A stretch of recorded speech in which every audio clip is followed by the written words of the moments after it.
ಇಂದಿನ ವಿಡಿಯೋ ಶಿವಸಹಸ್ರನಾಮದ 117ನೇ ಸ್ತೋತ್ರದ ಬಗ್ಗೆ. ಶಿವಸಹಸ್ರನಾಮದ 117ನೇ ಸ್ತೋತ್ರವು ಹೀಗಿದೆ. ಸರ್ವದೇವಾಮಯೋ ಚಿಂತ್ಯೋ ದೇವಾತ್ಮ ಆತ್ಮಸಂಭವಃ ಉದ್ಭಿತ್ರಿವಿಕ್ರಮೋ ವೈದ್ಯೋ ವಿರಾಜೋ ನೀರಜೋ ಮರಃ. ಈ ಸ್ತೋತ್ರದಲ್ಲಿ ಶಿವನ 10 ನಾಮಗಳಿವೆ. ಈಗ ಶಿವನ ಈ 10 ನಾಮಗಳ ಅರ್ಥವನ್ನು ವಿವರವಾಗಿ ತಿಳಿದುಕೊಳ್ಳೋಣ. ಶಿವನ ಮೊದಲ ನಾಮವು ಹೀಗಿದೆ: ಓಂ ಸರ್ವದೇವ ಮಾಯಾಯ ನಮಃ. ಈ ಶಿವನಾಮದ ಅರ್ಥ ಎಲ್ಲ ದೇವತೆಗಳನ್ನು ಒಂದೇ ಎಂದು ನಿರೂಪಿಸುವ ಆ ಭಗವಂತನಿಗೆ ನಾನು ನಮಸ್ಕರಿಸುತ್ತೇನೆ. ಶಿವನ ಎರಡನೇ ನಾಮ ಹೀಗಿದೆ: ಓಂ ಅಚಿಂತ್ಯಾಯ ನಮಃ.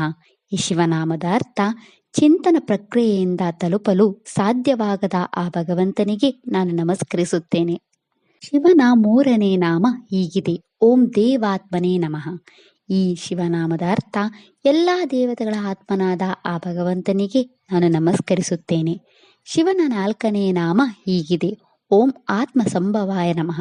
ಈ ಶಿವನಾಮದ ಅರ್ಥ ತನ್ನನ್ನು ಸೃಷ್ಟಿಸಿದ ಆ ಭಗವಂತನಿಗೆ ನಾನು ನಮಸ್ಕರಿಸುತ್ತೇನೆ. ಶಿವನ 5ನೇ ನಾಮವು ಹೀಗಿದೆ: ಓಂ ಉತ್ಪೀದದೆ ನಮಃ. ಈ ಶಿವನಾಮದ ಅರ್ಥ ಅಜ್ಞಾನವನ್ನು ನಿವಾರಿಸುವ ಆ ಭಗವಂತನಿಗೆ ನಾನು ನಮಸ್ಕರಿಸುತ್ತೇನೆ. ಶಿವನ 6ನೇ ನಾಮ ಹೀಗಿದೆ: ಓಂ ತ್ರಿವಿಕ್ರಮಾಯ ನಮಃ. ಈ ಶಿವನಾಮದ ಅರ್ಥ 3 ಲೋಕಗಳಲ್ಲಿಯೂ ಹರಡಿರುವ ಆ ಭಗವಂತನಿಗೆ ನಾನು ನಮಸ್ಕರಿಸುತ್ತೇನೆ. ಶಿವನ 7ನೇ ನಾಮ ಹೀಗಿದೆ: ಓಂ ವೈದ್ಯಾಯ ನಮಃ. ಈ ಶಿವನಾಮದ ಅರ್ಥ ಜ್ಞಾನಪೂರ್ಣ ಅಥವಾ ಸಾರ್ವತ್ರಿಕ ವೈದ್ಯನಾದ ಆ ಭಗವಂತನಿಗೆ ನಾನು ನಮಸ್ಕರಿಸುತ್ತೇನೆ. ಶಿವನ 8ನೇ ನಾಮ ಹೀಗಿದೆ: ಓಂ ವಿರಾಜಾಯ ನಮಃ. ಈ ಶಿವನಾಮದ ಅರ್ಥ ಸ್ಫಟಿಕ ಸ್ಪಷ್ಟನಾದ ಆ ಭಗವಂತನಿಗೆ ನಾನು ನಮಸ್ಕರಿಸುತ್ತೇನೆ.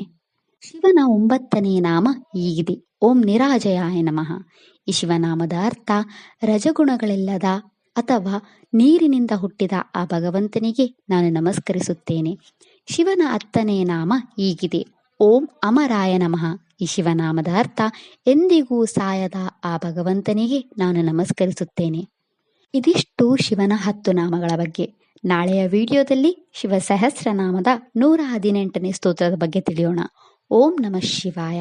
ಈ ವಿಡಿಯೋ ಇಷ್ಟ ಆದರೆ ಲೈಕ್ ಮಾಡಿ, ಶೇರ್ ಮಾಡಿ ಮತ್ತು ಚಾನೆಲ್ ಸಪೋರ್ಟ್ ಮಾಡೋಕ್ಕೆ ಸಬ್ಸ್ಕ್ರೈಬ್ ಮಾಡಿ. ಧನ್ಯವಾದಗಳು.